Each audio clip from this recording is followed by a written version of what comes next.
biasanya pelaku bullying itu adalah korban dari bullying sebenarnya. Kami memberikan wawasan atau edukasi kepada anak-anak apa saja yang harus dihindari, perilaku yang bagaimana yang mengarah pada bullying itu kadang-kadang mereka tidak mengerti untuk anak usia sekolah dasar deh. Kalau SMP, SMA saya kira akan berbeda lagi. Iya. Gimana kalau pihak sekolah gitu loh? Mungkin kan ada kayak pengalaman menghadapi orang tua yang seperti itu, kan beda ya zamannya sekarang. Mungkin orang tuanya saya harus diurus sampai selesai, kalau enggak saya mau lapor polisi gitu. Mungkin ada ya Bu Diah ya. Kami beberapa kali memang menghadapi hal itu, Mbak. Dan bahkan sudah dilakukan sampai ke media.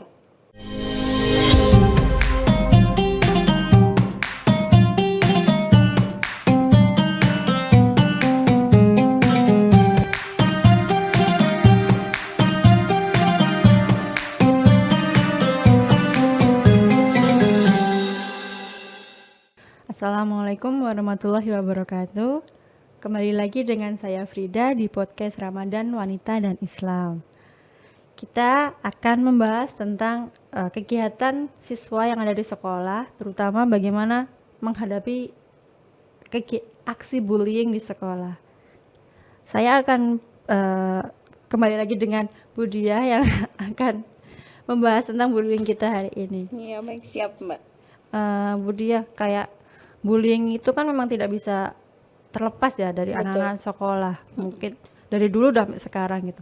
Bagaimana sih penanganan SD Al-Falah sendiri ketika ada bullying di sekolah? Baik, kita ketahui bersama bahwa bullying itu memang hampir di semua lini itu ada ya Mbak ya.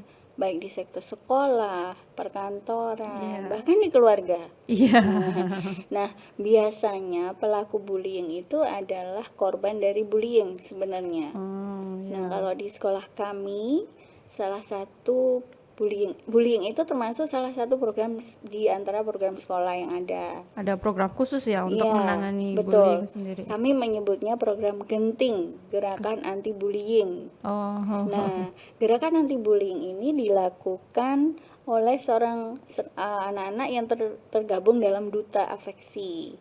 Jadi di sekolah kami, Mbak, ada sebuah seperti OSIS kecil gitu. Oh, bukan OSIS tapi ya? Bukan, yang kami sebut student council. Nah, di student council itu terpilihlah anak-anak duta sekolah. Ada duta afeksi, ada duta literasi, ada duta dokter cilik, ada juga duta bahasa, duta Quran, duta paskib, dan masih banyak lainnya. Nah, untuk duta bullying, anti bullying itu masuk pada duta afeksi.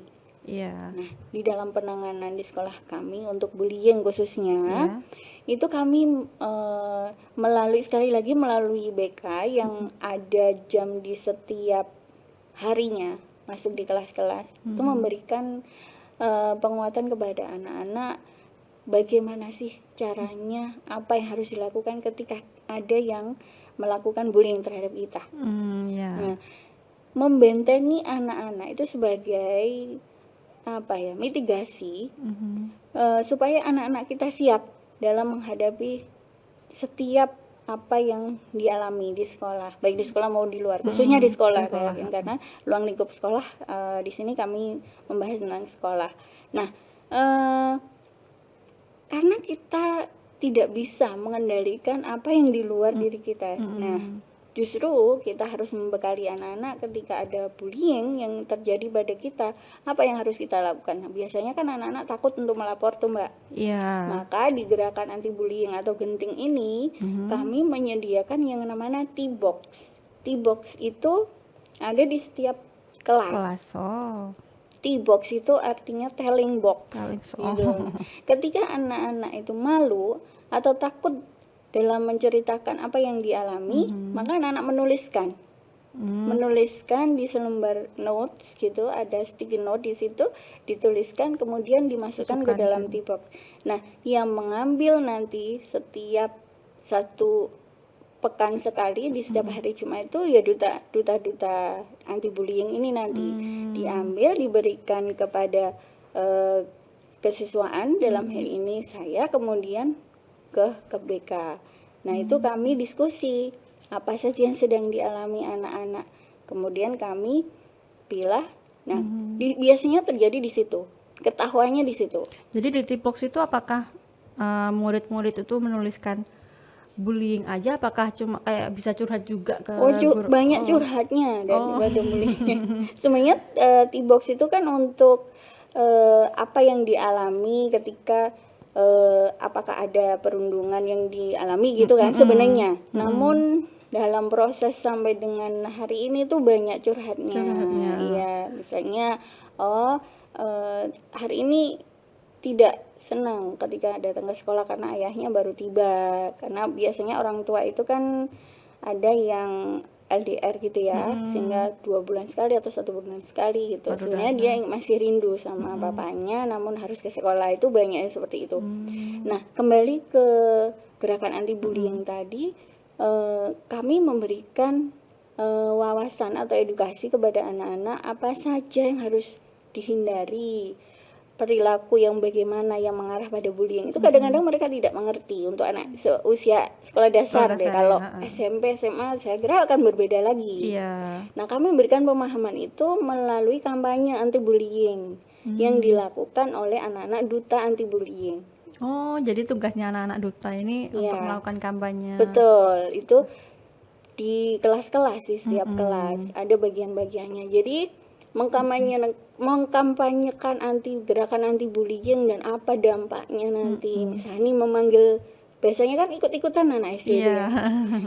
Memanggil dengan nama orang tua gitu. Nah, itu mereka tidak paham bahwa itu masuk bullying. Nah, akhirnya kita berikan pemahaman melalui kampanye tersebut dan apa dampaknya ketika itu memang betul-betul membuat orang lain tidak nyaman, seperti itu. Jadi gerakan anti bullying selama ini alhamdulillah kami bisa mengetahui anak-anak yang mengalaminya itu dari T-box tadi. Dan sehingga pada akhirnya kami melakukan pembinaan terhadap anak-anak yang baik korban maupun pelaku. Yang ketahuan ya, yang melakukan tindak bullying gitu. Dan kami memiliki datanya itu lengkap, Mbak. Jadi ketika baik video maupun video pengakuan maksudnya, dan BK biasanya memberikan sebuah treatment untuk anak-anak tersebut. Nah, yang kayak tadi Bu Dia katakan ya, masalah memanggil dengan nama orang tua. Kalau di zaman saya dulu mah itu bukan bullying ya, kayak itu kan cuma kayak bercandaan gitu. Tapi kalau sekarang kayaknya dikit-dikit bisa berbeda lagi. Gitu. Apalagi kalau misal dulu saya mungkin dijahati nggak sengaja ya, dipukul teman gitu. Kita bilang ke orang tua, kita malah yang dimarahi sama orang tua. Iya, betul. Tapi sekarang beda, malah kadang orang tuanya yang lebih tidak terima anaknya di kena senggol temannya gitu. Betul. Nah, gimana kalau pihak sekolah gitu loh? Mungkin kan ada kayak pengalaman menghadapi orang tua yang seperti itu, kan beda ya zamannya sekarang. Mungkin orang tuanya saya harus diurus sampai selesai, kalau nggak saya mau lapor polisi gitu. Mungkin ada ya Bu Dia ya. Itu bagaimana sikap dari sekolah? Baik, terima kasih. Kami beberapa kali memang menghadapi hal itu, Mbak. Dan bahkan sudah dilakukan sampai ke media. Itu pernah juga. Walaupun sebenarnya itu belum jelas nih.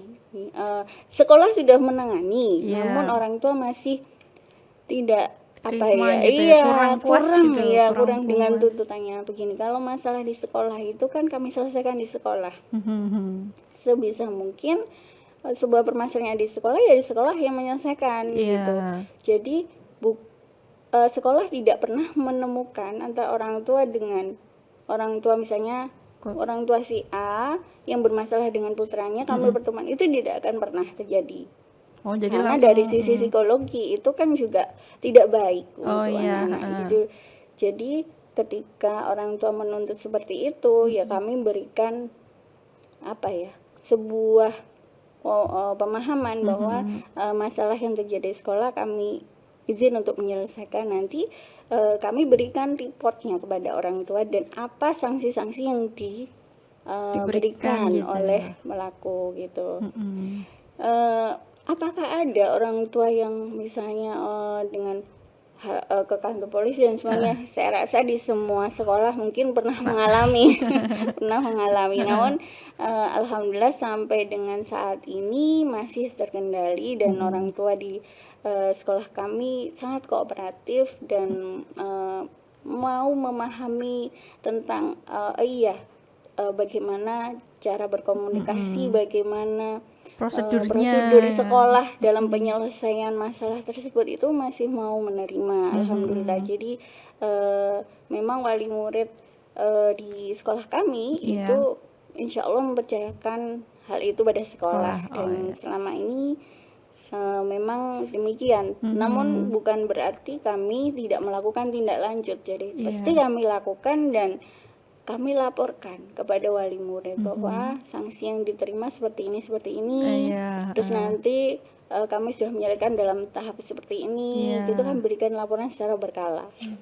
Dan korbannya mungkin treatment apa yang dikasih pada korban itu juga ada gitu ya, Bu Dia. Gitu.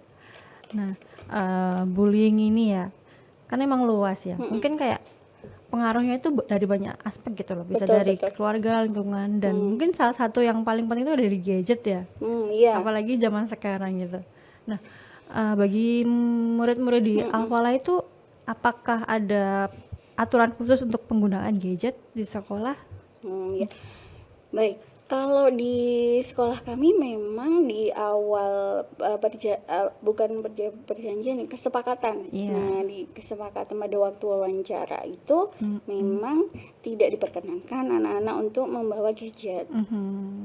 Hal ini bertujuan memang untuk apa ya, Mbak? Sekarang ini kan kita tidak bisa lepas dari yang namanya gadget dan pengaruhnya.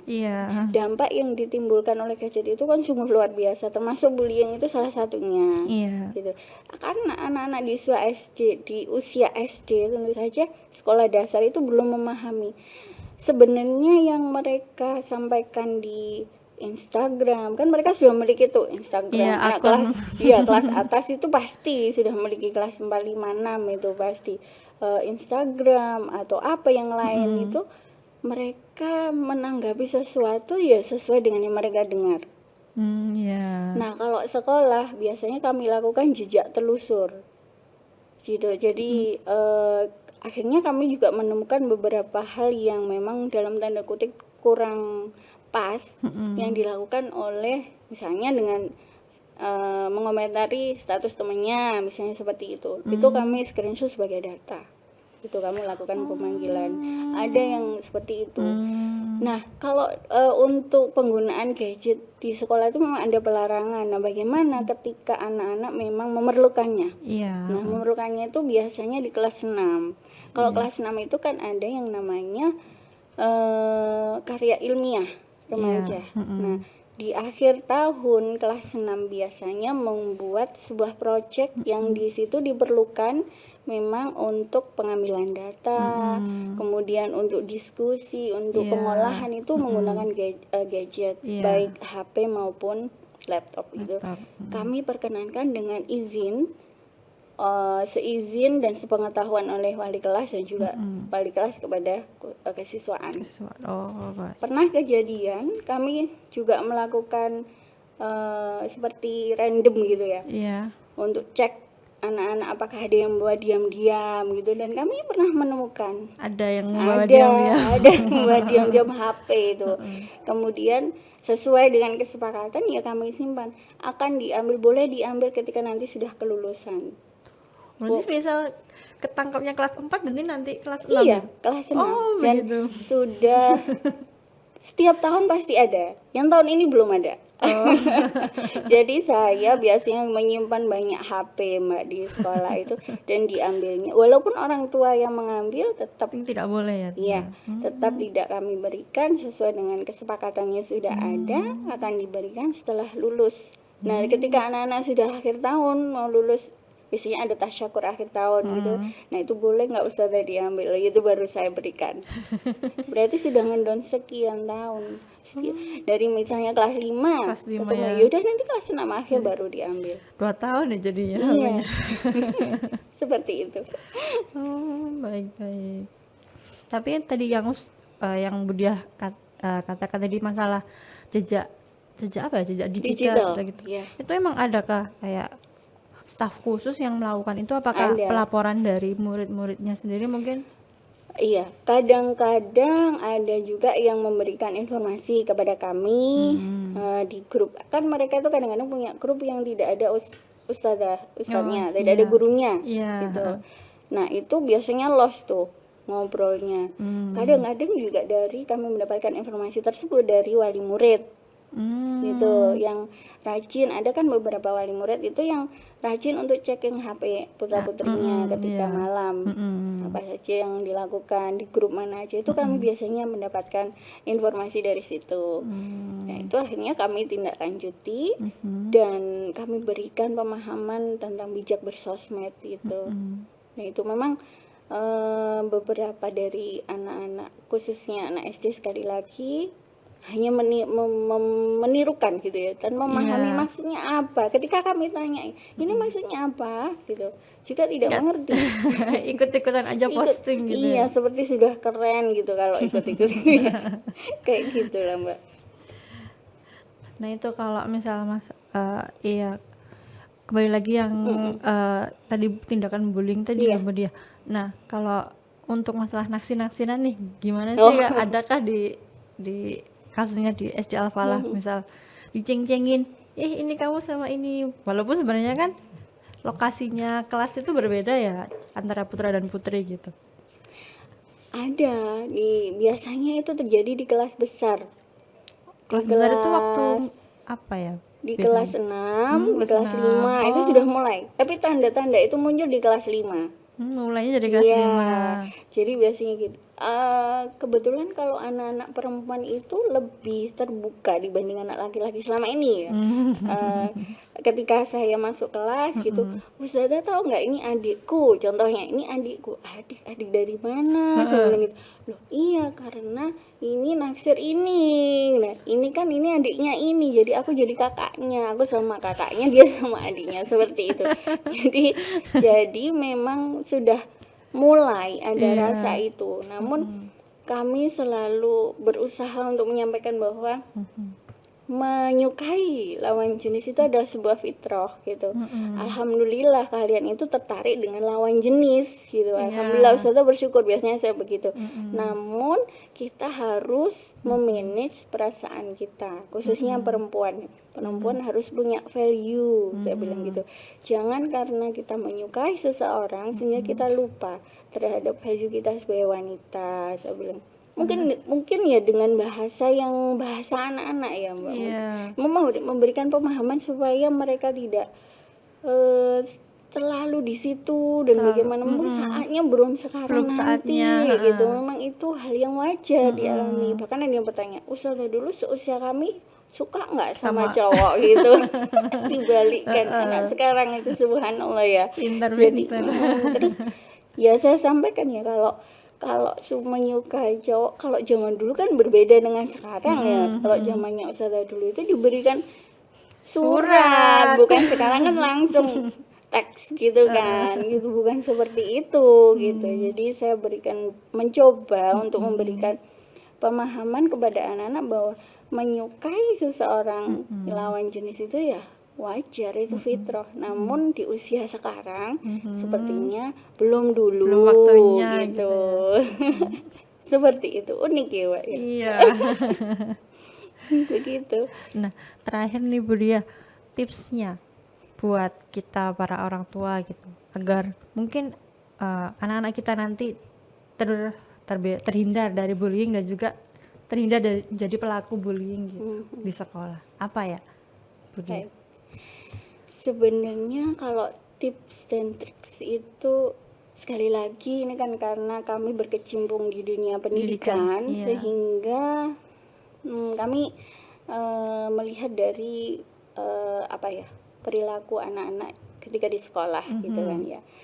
Jadi ketika di rumah, basicnya sebenarnya ada di rumah gitu ya. Ketika di rumah itu seorang ibu dan bapak itu memberikan waktu khusus untuk anak-anak, walaupun tidak banyak, mungkin quality time itu kan tidak harus sekian hari, maksudnya sekian jam, enggak, 1 jam atau 2 jam untuk mendengarkan cerita anak-anak saja itu merupakan sebuah hal yang luar biasa berdampak pada anak-anak kita, bahwa mereka merasa diperhatikan. Oh ya. Jadi mereka merasa tidak perlu nih untuk mencari perhatian di luar dengan melakukan hal-hal seperti itu. Sebenarnya anak-anak yang melakukan bullying itu kan butuh perhatian orang tua sebenarnya. Mencari perhatian ya Betul, dengan sebenarnya. cara yang seperti itu. Nah, jadi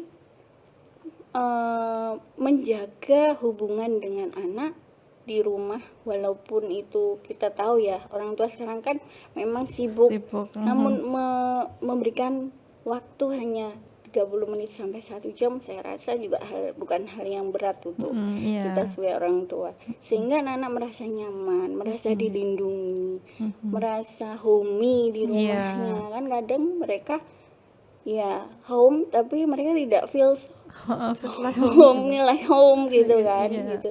Jadi kemudian dengan mengenali love language anak kita apa, itu penting juga. Mungkin ada beberapa anak yang touching itu love language mereka, atau dengan sebuah pujian itu love language mereka, atau hugging gitu untuk dengan orang tua itu dampaknya sungguh luar biasa. Dan anak-anak yang seperti itu memiliki hubungan baik dengan orang tuanya itu tingkat rasa kepercayaan dirinya sangat tinggi di sekolah, dan sehingga optimal dalam baik di sisi kognisinya, baik di sisi keterampilannya itu sangat memotivasi anak-anak dalam perkembangannya gitu. Jadi mungkin 2 hal itu bisa diterapkan di rumah sehingga anak-anak tidak melakukan mungkin ke arahnya kepada bullying ataupun yang lainnya. Jadi korban gitu ya. Iya. Ya baik Bu Dia. Jadi bagi para orang tua yang penting jangan melupakan anak kita, karena apapun itu yang pertama kembali ke rumah ya. Betul. Pendidikan pertama itu di rumah. Lingkungan pertama di rumah. Jadi mungkin salah satu yang paling utama untuk mencegah anak-anak kita menjadi pelaku maupun korban bullying adalah kita lebih memperhatikan anak-anak kita di rumah.